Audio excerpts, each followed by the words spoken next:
एक बार फिर आपका वेलकम है हमारे YouTube चैनल बायो स्टेशन में। और हर बार की तरह एक बार फिर आपके साथ हम नए टॉपिक के बारे में डिस्कस करने वाले हैं। और आज इस टॉपिक के बारे में डिस्कस करने वाले हैं, इस टॉपिक का नाम है सीटी स्कैन। ठीक है, टॉपिक का नाम क्या है? CT scan. देखिए, सबसे पहली बात आती है कि इसका फुल नेम क्या होता है। फुल नेम की अगर अपन बात करें तो इसको बोलते हैं अपन कम्प्यूटेड टोमोग्राफिक स्कैन। ठीक है, लेकिन अकॉर्डिंग टू सम बुक इसका कुछ एक नाम और दिया जाता है जिसको हम इसका अदर नेम भी कह सकते हैं, और अदर नेम के तौर पर हम इसको बोलते हैं कैट। ठीक है, जिसका फुल फॉर्म होता है कम्प्यूटेड एक्सियल टोमोग्राफिक स्कैन। ठीक है, एक साइंटिस्ट थे जिसको क्रेडिट मिलता है इनके फाउंडर्स का, और जो साइंटिस्ट थे एक्चुअल में ब्रिटेन के। ठीक है, कहां के थे? ब्रिटेन के साइंटिस्ट थे, और उन साइंटिस्ट ने सबसे पहले इसका यूज करने का जो प्रोसेस था वो प्रोसेस को वहां पे अप्लाई किया। इसलिए जो एक साइंटिस्ट थे जिसका नेम था गॉडफ्राय, और इन साइंटिस्ट ने सबसे पहले इसका यूज, और अगर मैं इन्वेंशन की बात करता हूं तो वो क्रेडिट भी इन्हीं को यहां पर जाता है। लेकिन एक्चुअल में एक इंडियन साइंटिस्ट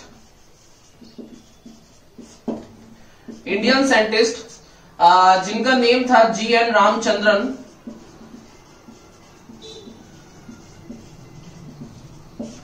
ठीक है, इन साइंटिस्ट ने इस जो सीटी स्कैन था, इस सीटी स्कैन की एक प्रिंसिपल यानी कि सैद्धांतिक विवेचना को प्रस्तुत किया था। वहां पर उसको बताने के लिए यहाँ पे बहुत वो हेल्पफुल रहे थे। ठीक है, यहां तक बात। अब यहाँ पर आगे डिस्कशन होता है कि बेसिकली सीटी स्कैन जो है ये किस तरीके की मशीन है और बेसिकली किस तरीके के काम करने के लिए रेस्पॉन्सिबल है। देखिए, सीटी स्कैन में यूज होती है एक्सरेज, और इस एक्सरेज को जो कंप्लीट हमारी जो बॉडी है, इस बॉडी पर इसको मूव कराया जाता है, और बेसिकली उससे हमारे पास में कुछ सेक्शन जो होते हैं, क्रॉस सेक्शंस, वो प्राप्त होते हैं, वो अवेलेबल होते हैं, जिससे हमारे बॉडी के बारे में किसी भी तरह की कोई प्रॉब्लम होती है तो हमको पता लगती है। अब देखिए किस तरीके से वर्क करती है। ये जो एक्सरेज हैं, ये एक्सरेज जो है बेसिकली एक बीम के थ्रू इनको हमारी बॉडी पर 360 डिग्री पर, कितने पर? 360 डिग्री पर इनको मूव कराया जाता है कंप्लीट बॉडी पर। ठीक है, और हमारी बॉडी से जनरली 2 और 3, ठीक है, डायमेंशियल, ठीक है, डायमेंशियल जो अनुप्रस्थ काट होती है यानी कि जो क्रॉस सेक्शंस हैं वो हमको यहां पर प्राप्त होते हैं। और ये क्रॉस सेक्शंस जो है इनकी जो हमको इमेज मिलती है, इस इमेज को कंप्यूटर के साथ में लिंक करके हम एक्चुअल में पता लगाते हैं कि बेसिकली सीटी स्कैन जो है वो किस तरीके से वर्किंग हो रहा है। दोबारा से मैं एक बार रिपीट करूंगा। सीटी स्कैन के अंदर एक्सरेज जो होती है इसको यूज किया जाता है बीम के थ्रू, बेसिकली 360 डिग्री पर इसको पूरी बॉडी के अंदर मूवमेंट कराते हैं जब तक हमारे बॉडी का जो ऑर्गन है वो प्रॉपर क्वांटिटी में अकॉर्डिंग टू देयर डेंसिटी वो इसको एब्जॉर्ब ना कर ले। ठीक है, जब हमारे ऑर्गन्स ने इसको एब्जॉर्ब किया तो उसके बाद में हमारे पास में इसकी जो इमेजेस होती हैं वो 2 और 3 डायमेंशियल में हमको मिलती हैं, और इसके जो क्रॉस सेक्शन होते हैं उसको इमेज को हम कंप्यूटर से लिंक करके हम इजीली पता लगा सकते हैं। जब ये जो अभी ऑर्गन्स ने जो बेसिकली 2 और 3 डायमेंशियल जो हमने इमेज दी है, जब ये ऑर्गन्स जिन्होंने अभी हम एक्सरेज को वहां पर ले लिया था, जब ये वापस वहां से रिलीज होती है तो हम डिटेक्टर के थ्रू, किसके थ्रू? डिटेक्टर के थ्रू हम उनको कन्वर्ट करते हैं इलेक्ट्रिकल सिग्नल्स में, और इलेक्ट्रिकल सिग्नल्स में कन्वर्ट करने के बाद में हमको एक्चुअल में कंप्यूटर से इसे अटैच करने के बाद एक प्रॉपर जो इसका इमेज या सेगमेंट जो होता है वो हमको यहाँ पे अवेलेबल होता है, प्राप्त होता है। यहां तक बात ठीक है।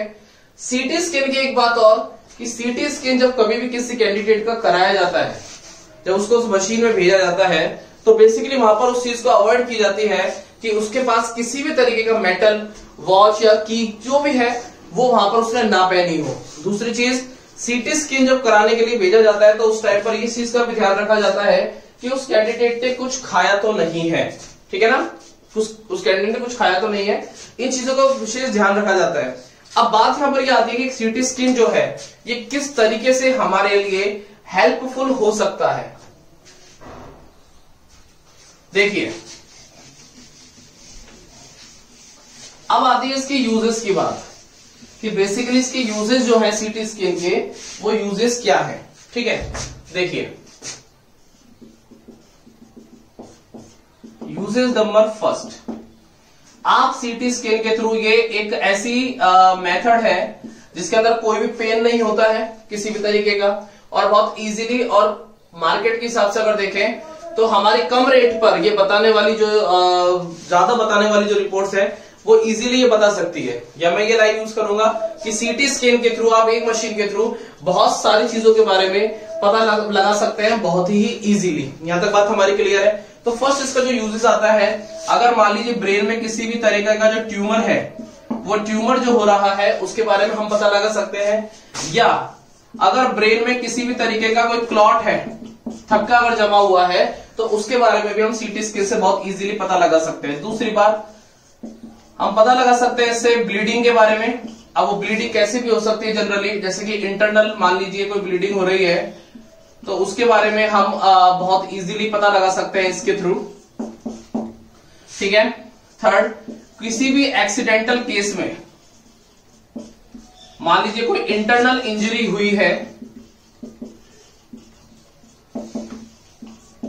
उस इंटरनल इंजरी के बारे में आप सीटी स्कैन से बहुत ही इजीली पता लगा सकते हैं। फोर्थ, कई मान लीजिए इंटरनल जो ब्लीडिंग होती है किसी भी ऑर्गन में, वहां तो हमने बात की थी, जैसे मान लीजिए ब्रेन है, पर्टिकुलर कोई भी है, इंटरनल ब्लीडिंग फुल बॉडी किसी भी जगह पर हो रही है, तो उससे आप सीटी स्कैन के बारे में सीटी स्कैन के थ्रू इजीली हम जो है वहां पर पता लगा सकते हैं।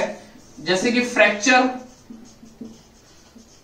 ठीक है, या किसी भी तरीके की अगर चोट है जो हमको वैसे दिख नहीं रही है, हम उसके बारे में भी यहां पर पता लगा सकते हैं।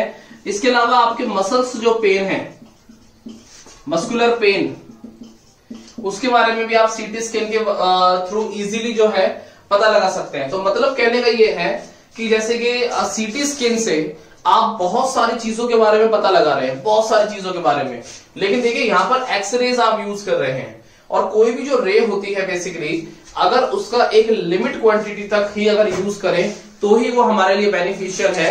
अगर आपने उसका ज्यादा यूज किया तो कहीं ना कहीं उसका नुकसान भी हमको देखने को मिलेगा। जैसे ये तो हमने इसके यूजेस की बात की। अब आती है negative points of CT scan.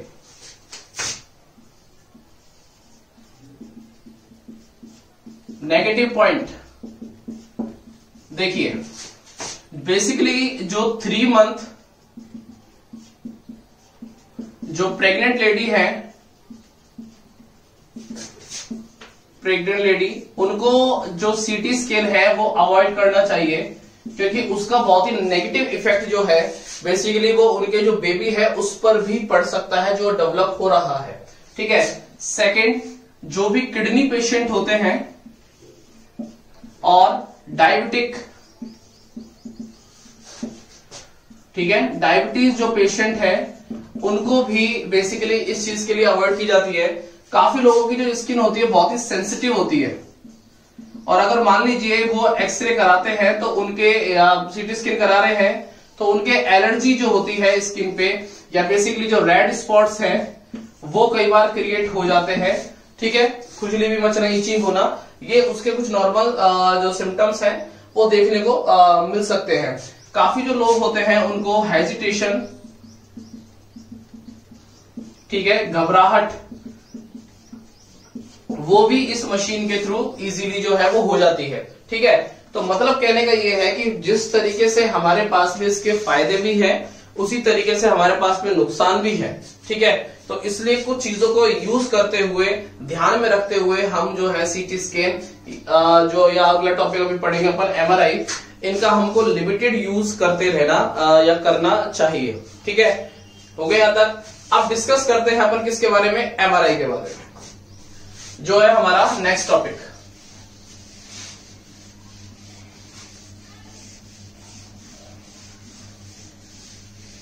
वाले हैं एक टॉपिक के बारे में जिसका नाम है क्या, एमआरआई। ठीक है, देखिए एमआरआई जो है इसका भी यूज जो है होता तो वैसे ही है जैसे आपने अभी सीटी स्कैन की बात की थी, लेकिन एक्चुअल में ये उससे ज्यादा अच्छी तरीके से अपन को इंफॉर्मेशन देने के लिए रेस्पॉन्सिबल है। ठीक है, एमआरआई जो है इसको अपन फुल नेम बोलते हैं मैग्नेटिक रेजोनेंस इमेजिंग। तो सबसे पहली बात तो आ गई यहां पर ये कि इसके नेम के बेस पर कि यहां पर कहीं ना कहीं पर कुछ मैग्नेटिक फील्ड का या मैग्नेट का या मैग्नेटिक रेस का हम यहां पर यूज कर रहे हैं। ठीक है, जनरली अगर मैं इसके फाउंडर की बात करता हूं,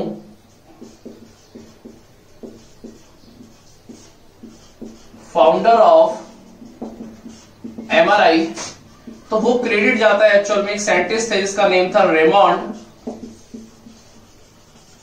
डैमेडियन। और रेमंड डैमेडियन ने सबसे पहले इसका इन्वेंशन किया, किसका, एमआरआई का। एमआरआई में जो हम यूज करते हैं इन द एमआरआई, वो हम यूज करते हैं बेसिकली मैग्नेटिक फील्ड, और मैग्नेटिक फील्ड के थ्रू ही हम इसके अंदर जो है जो पता लगा सकते हैं। अगर मैं इसकी बेस्ड की बात करता हूं, बेस्ड ऑन कि इसका कौन सा प्रिंसिपल है, किस प्रिंसिपल पर ये बेस है। ठीक है, तो यहां पर हमारे पास में इसका आंसर होता है न्यूक्लियर मैग्नेटिक रेजोनेंस। ठीक है, इस पर ये बेस्ड होती है। एमआरआई में हम जो हमारे पास में जो क्रॉस सेक्शंस, यानी कि इसको आप बोलते हैं अनुप्रस्थ काट, मैं सीटी स्कैन से कंपैरिजन करता हुआ चल रहा हूं। वहां पर एक्सरे यूज कर रहे थे आप, यहां पर मैग्नेटिक फील्ड यूज कर रहे हैं। ठीक है, वहां पर आपने 2 और 3 डायमेंशनल लिया था, यहां पर जो हमको जो पिक्चर्स मिलती है वो बेसिकली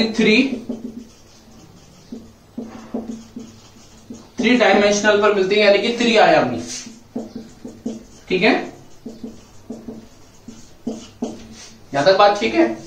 एमआरआई के अंदर हम जनरली हर उस ऑर्गन के बारे में पता लगा सकते हैं, लेकिन एक्चुअल में इसका एक कहीं ना कहीं पर जो कनेक्शन है, वो कनेक्शन जो है वो हमारे वाटर मॉलिक्यूल से भी है।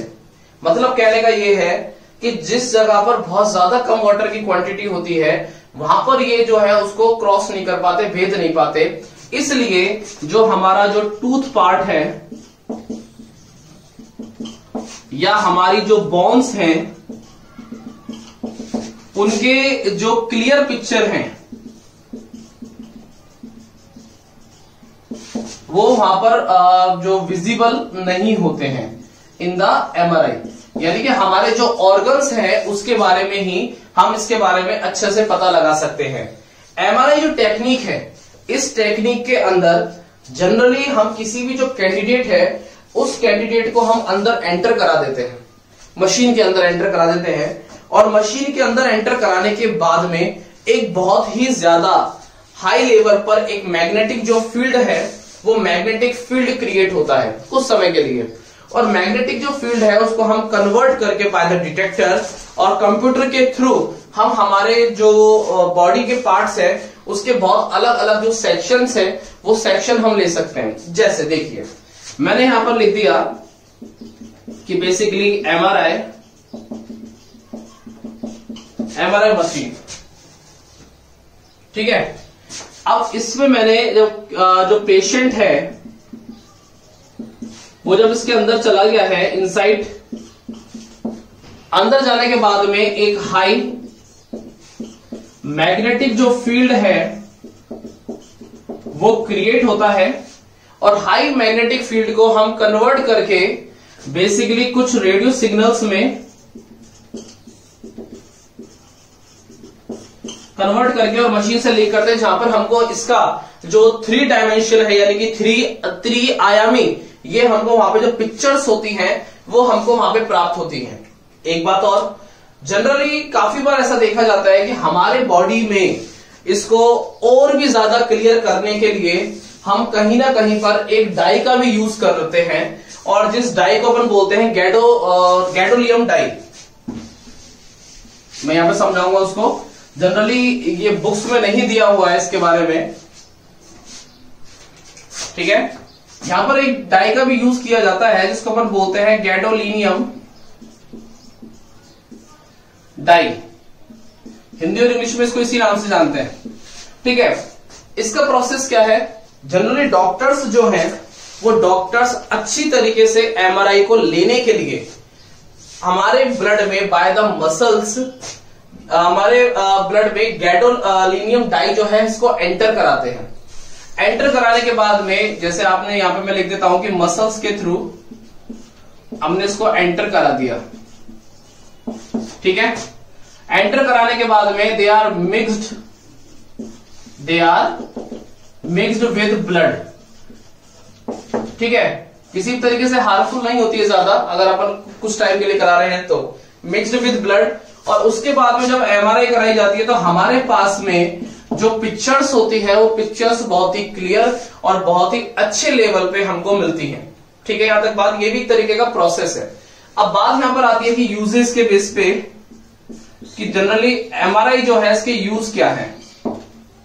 एमआरआई के फर्स्ट अगर मैं बात करता हूं तो वही सीटी स्कैन की तरह हम किसी भी तरह की अगर ब्रेन प्रॉब्लम हो रही है, ब्रेन ट्यूमर अगर मैं लिख देता हूं, ठीक है, ब्रेन क्लॉट अगर मैं लिख देता हूं, तो उसके बारे में हम बहुत अच्छी लेवल पर पता लगा सकते हैं। जिस डिजीजेस के बारे में हमको सीटी स्कैन से पता ना लग रहा हो तो हम अल्टरनेट हम एमआरआई कराते हैं। इसलिए एमआरआई को सीटी स्कैन से ज्यादा अच्छा जो एक मशीन है वो माना जाता है। सेकंड, यदि आपकी बॉडी के अंदर कोई भी जो जॉइंट पेन है, एक्सेस पेन है, मस्कुलर पेन है, उसके बारे में भी आप पता लगा सकते हैं। थर्ड पॉइंट, किसी भी तरीके की ब्लीडिंग जब बहुत अच्छे लेवल पे, हाई लेवल पर जब एक्सीडेंट हो जाते हैं, ब्लीडिंग नहीं रुक रही होती है, या किसी भी तरीके की जो इंटरनल जो ब्लीडिंग है और जो हमारे पास में सीटी स्कैन में नहीं मिल रही है, उसको हम इजीली इसके थ्रू पता लगा सकते हैं। यहां तक बात ठीक है।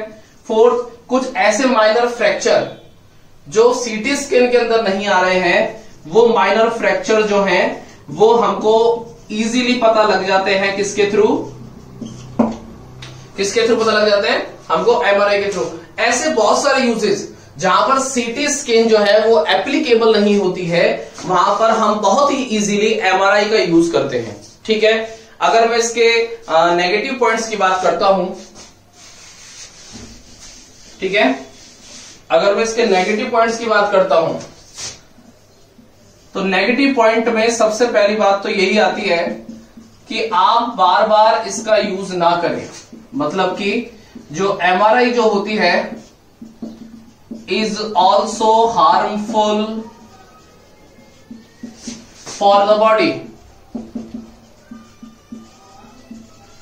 क्योंकि देखिए हाई मैग्नेटिक जो फील्ड है, हाई मैग्नेटिक जो एरिया है वो हमारी बॉडी पर कहीं ना कहीं इफेक्ट करता है, क्योंकि हमारी बॉडी के जो ऑर्गन्स होते हैं दे आर एक्सेस सॉफ्ट, और उस पर किसी भी एक आउटर फैक्टर का अगर आप बार बार यूज कर रहे हैं तो हो सकता है कि अगर इम्यूनिटी के बेसिस पे कहीं ना कहीं उसके बॉडी में कैंसर भी डेवलप हो सकता है। जैसे आप देखते हैं कि अल्ट्रावायलेट जो रेज है, जिस तरीके से हमारे डिप्लेशन ऑफ द ओजोन चल रहा है, जो हमारी अल्ट्रावायलेट जो रेज हैं, ये रेज भी कहीं ना कहीं पर हमें बॉडी में स्किन कैंसर करने के लिए रेस्पॉन्सिबल हैं। तो उसी तरीके से आपकी बॉडी में कुछ समय के लिए कराया गया हाई लेवल पर जो मैग्नेटिक फील्ड अवेलेबल करवाया गया है, वो कहीं ना कहीं आपकी बॉडी के लिए बहुत ही ज्यादा क्या होगा, हार्मफुल होगा, ठीक है। तो जनरली इसमें से जो क्वेश्चन निकल कर आते हैं, यूजेस के क्वेश्चन आ जाते हैं कई बार हमारे बोर्ड एग्जामिनेशंस में। अदरवाइज अगर इसमें से कोई भी क्वेश्चन आता है तो उसका जो मैटर है वो आपके पास में इस टाइम अवेलेबल है। अगर आप इतना टॉपिक कवर करके जाते हैं